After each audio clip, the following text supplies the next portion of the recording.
Continuamos hablando con el economista mexicano Francisco Luciano Concheiro. Francisco, tú nos comentabas en el segmento anterior sobre la reforma de la tierra en México y su efecto social, y que el 50% es propiedad social repartida por el Estado. Sí. Las reformas agrarias han sido siempre un elemento de equilibrio social y de desarrollo de facilidades al campo, como son nuestras sociedades latinoamericanas, que han dado cierto equilibrio político. ¿Cómo continúa ese proceso después del reparto? Equilibrio político y un crecimiento, tasas de crecimiento de estas que solo vimos que China las tiene, del 17, 15%, en la época de Lázaro Cárdenas, en los años 40 del siglo pasado, fines de los 30 y hasta el año 45, 50, tenemos unas tasas de crecimiento impresionantes porque el mercado interno... Que ya no se conocen hoy. Que ya no se conocen. Y entonces había una dinámica económica fundamental en la consolidación, digamos, de un mercado interno muy importante. México era exportador de alimentos, es el único país que no le apostó al sector agropecuario para recuperarse de la crisis, por ejemplo, en los últimos años.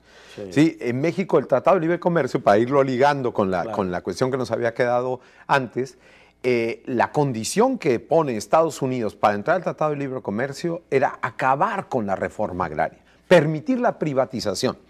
Entonces, en esta condición... ¿Me estás diciendo que las tendencias neoliberales han influido en todos estos cambios? Por supuesto, y entonces esa política neoliberal de convertir todo en mercancía, y en el caso de México, la madrecita tierra, así le llaman, es Nuestra Señora Tonantzin, es Nuestra Señora de Guadalupe, porque es todo eso junto. O sea, para un mexicano la tierra, y además para los pueblos indígenas, no hay que olvidar que México, después de la India, somos el país con más diversidad étnica del mundo.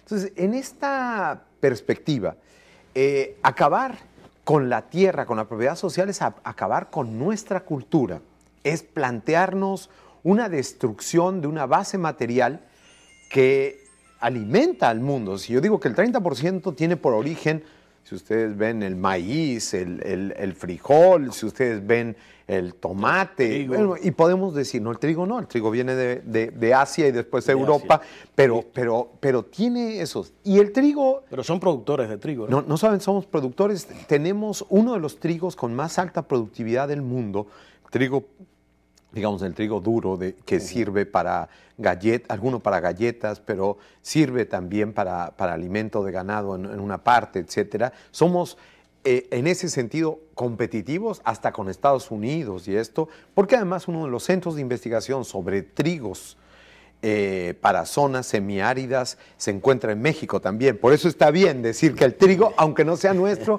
fue reapropiado, utilizado, y todo el equipo de investigadores tuvo que ver con ello. Pero volviendo a lo de la reforma agraria, un país que tenía un pacto, que le había dado estabilidad, que había servido para un autoritarismo, pero que a la vez tenía una base social. O sea, en México el Partido Revolucionario Institucional, aunque suene a contrasentido que haya un partido que se llame así, el PRI. O sea, el PRI se había apropiado de la Revolución Mexicana, pero a partir del reconocimiento de un pacto social, que es el reparto agrario, que le dio estabilidad al país, forma de crecer, despliegue y eso. ¿Qué ocurre cuando se plantea el Tratado de Libre Comercio? Es acabar con ese pacto, la exigencia del lado de Estados Unidos y Canadá, y establecer entonces la posibilidad del mercado de tierras para romper con todo ese sentido de lo social y de un Estado interventor en la economía, etcétera, todo esto.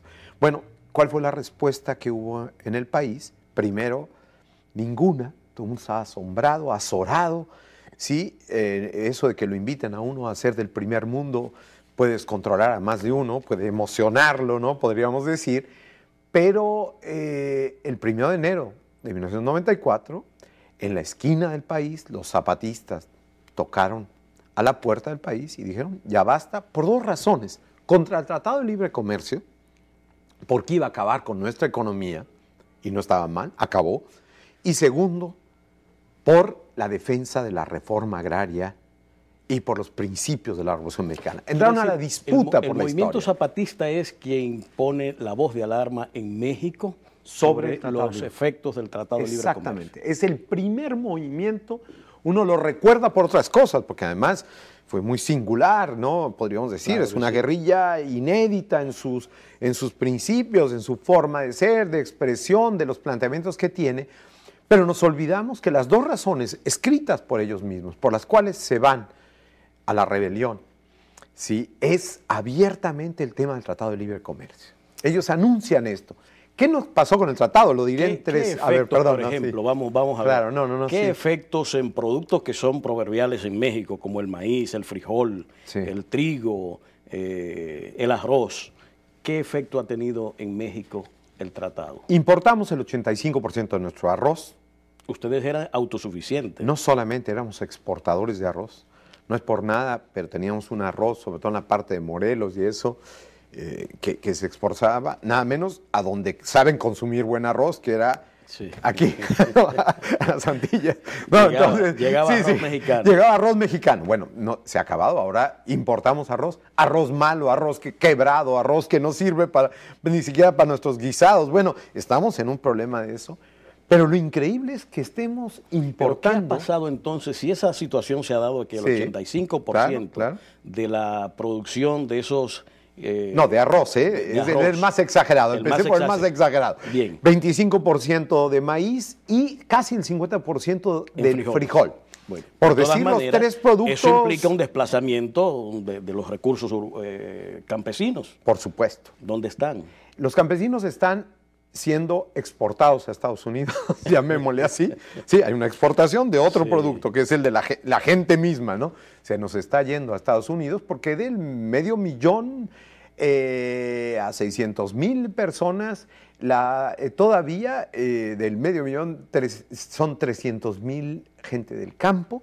Ya cuando el país, en el campo viven 30% nada más de los 110 millones de mexicanos que somos en México, más los 30 del otro lado, ¿no? Claro, claro. Del otro lado de Estados Unidos, reconquistando el otro lado que nos quitaron.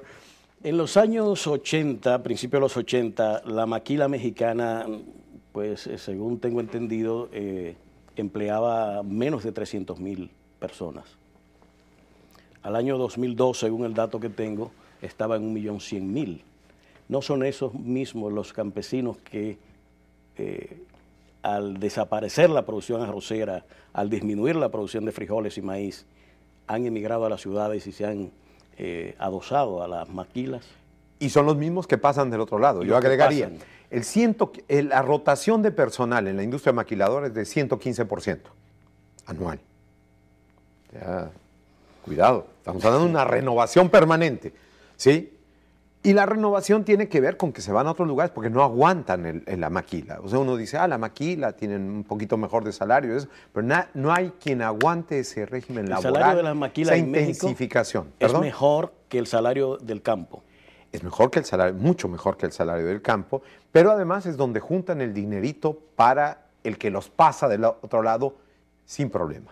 Porque es toda una industria. La maquila entonces es un trabajo transitorio. Es un trabajo transitorio, es un trabajo que se feminizó cada vez más, pero lo que habría que decir, digamos, porque digamos, a riesgo de no llegar a ello, es que hoy la maquila, el modelo maquila está muerto.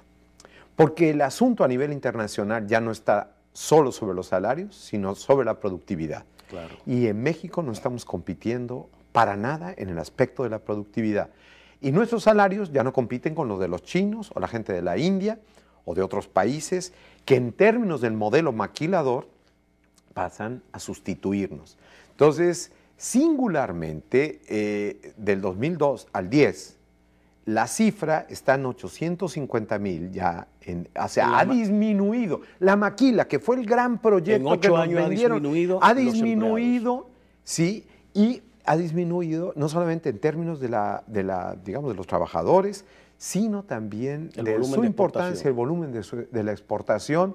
En algunos se mantuvo como competitiva, que tiene que ver con todos los, digamos, accesorios de la industria automotriz, y el otro aspecto que tiene que ver con los monitores de los televisores y todo esto. Pero frente a las nuevas tecnologías, ya empieza en el oriente, o sea, en los países, digamos, de Asia, empieza a sustituir eso. Nosotros, el 80% de los televisores norteamericanos tienen monitores armados en México.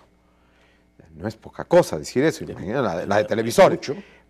Pero hoy día va en disminución y se pone en peligro porque el tema de la productividad y digamos, la incorporación de elementos tecnológicos que en todo otro país maquilador empezaron a prever, a trabajar, a especializar. Pero si tenemos una rotación de personal tan fuerte y la gente está ahí por mientras, o sea, está en tanto junta el dinerito, los 2.500, 2.700 que está costando pasarse del otro lado, seguramente. O sea, hay cierta seguridad que uno pasa del otro lado. Hay unos datos, por ejemplo, antes del TLC, las exportaciones mexicanas estaban fundadas en el petróleo, en un porcentaje alto.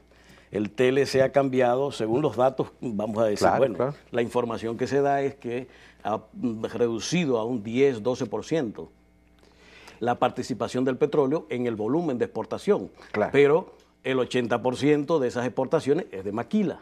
Así es. ¿Es así la cosa? Es así la cosa, tal cual. Con un elemento que deberíamos distinguir. La entrada por divisas. O sea, lo increíble es que ese sea el volumen, pero si lo medimos por la entrada de divisas, ¿quién aporta más? Algunos años las remesas. Si estamos hablando de esa cantidad de mexicanos que se van del otro lado y que están del otro lado, como decimos, ¿no? Nosotros en nuestro lenguaje de la calle, ¿no? Están en el otro lado, bueno, en el otro lado, están en Estados Unidos. Para no nombrar ese país, ¿no? La gente dice del otro lado. Bueno, y básicamente lo que tenemos es que algunos años compite con lo que entra por petróleo, compiten las remesas. La tendencia es a que baje la participación de las maquilas en las exportaciones. Totalmente, y lo increíble es que no hay ninguna política ni industrial, y menos aún agrícola, para recomponer la economía del país. Hoy importamos nuestro país, que era agroexportador, el 50%, si lo vemos en su conjunto, yo quería llegar también a ese dato, porque si lo vemos en su conjunto, un país como México, importando el 50% de sus alimentos, el asunto ya no es de soberanía alimentaria, sino de seguridad alimentaria. Se convierte en un problema de seguridad nacional. Tuvimos hace 3 años, le llamamos la crisis de la tortilla o el tortillazo y eso, cuando subió el precio de la tortilla. Y unas verdaderas, se anunciaban insurrecciones urbanas, hubo que haber subsidio, porque nosotros ¿cómo se llama aquí? Arepa, ¿cómo le llaman al pan? El acompañante central de la comida para nosotros es la tortilla. Lo que pasa es que nosotros es arroz y los frijoles. Claro, entonces, bueno, imagínense que les quitan o les suben el arroz. Bueno, insurrección nacional. Bueno, pues allá insurrección alrededor del tema de la tortilla. Nos subió la tortilla y no solamente subió, ahora la tienen las transnacionales, aunque sean también mexicanas y con participación mexicana, y nos han transformado nuestra tortilla con la forma en la cual se preparaba, hoy día a través de la harinización, es una cosa medio complicada y técnicamente, porque esta ya las tortillas no son mexicanas. No solamente no son mexicanas, no son lo que eran antes, lo que no lograron 500 años, ¿no? De colonización cultural, están en lo que llevamos de TLC, han acabado con nuestro gusto por las tortillas, porque las tortillas antes eran flexibles, se enrollaban bien, le poníamos la carne en medio, toda esta historia que sale en las películas que ustedes han visto, y hoy se nos quiebra, y al segundo día no vale para nada. Listo. Francisco, te pido excusa nueva vez porque tenemos que hacer una nueva pausa. Usted no se mueva, que de inmediato regresamos con Francisco Luciano.